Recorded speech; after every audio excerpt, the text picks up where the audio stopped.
This is TWiT.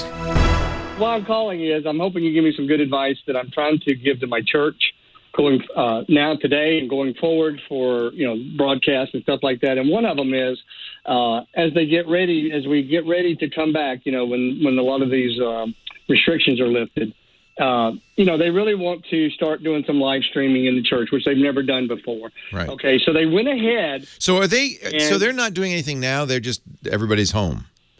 Well, they're recording the sermons. Okay, and then putting it out, but they're not doing it live. I mean, you could start live now. Would be, Well, right, but everybody's kind of at their home, and you got different staff members that do different parts of the service. So they're doing that, and then one of the other staff members is putting it all together, and they're broadcasting it live.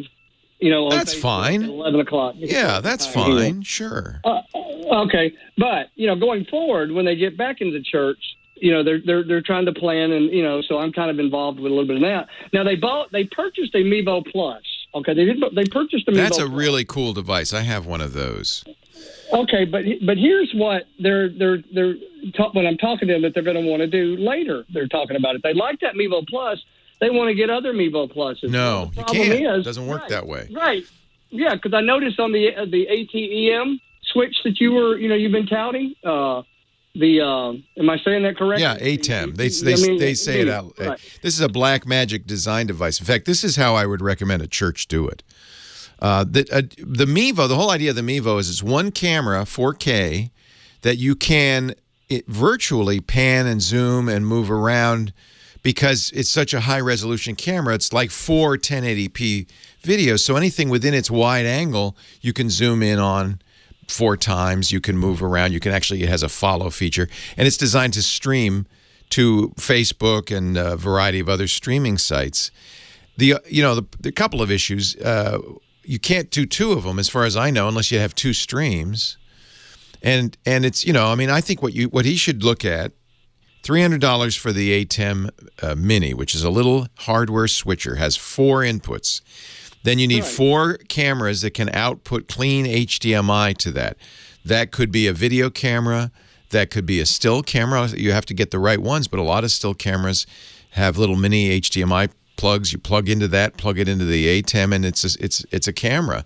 You want 2 things. You want unlimited run time. So some of these will time out after 30 minutes to protect, they say, to protect their sensors. I think it's to protect their tax status because video cameras are taxed differently in Europe than still cameras, but whatever. You want to make sure they have continuous runtime and they have clean HDMI out, live clean HDMI out of the camera. That can go in the ATEM. But, parishioners probably have a lot of different point-and-shoots will work with that. A lot of inexpensive ones will work with that. In fact, if you go to Elgato's website, they have a list of They have a little converter that takes HDMI, turns it into USB. They have a list of cameras that will work with that. That would also work with the ATEM. So you need 4 cameras, and then you need a switcher, and then you need audio, and you're done. And now you have a studio. You have a 4-camera setup. You can switch. Can you spell Elgato, you said? ELGATO. I'll put a link in the show notes to the Elgato page.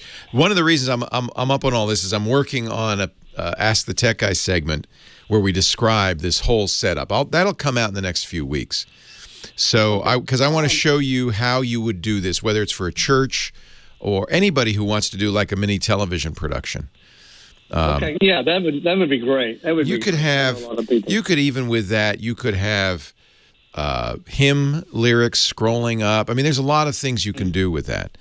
And I think it'd be, for church production, $300 for the switcher, and then 4 camcorders, $500 each, something like that. For well under $5,000, you can set up. You might want to get some lights. You definitely want to look at audio. Right. And can I ask? I'm sorry. Can I ask you one more question? Sure. Before we're out of time as well. All right. Currently, what the church is doing, the lead pastor is doing, he is doing a Facebook Live every night. I think that's great. This will continue after quarantine because it's so great. What a great way to serve.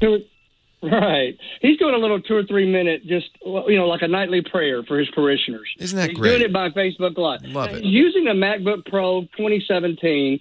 He's using his AirPods as his microphone. That's not bad. It could be better. It could be better. So what I have recommended, and I'm actually going to set this up for him, is I've ordered him a Blue Yeti.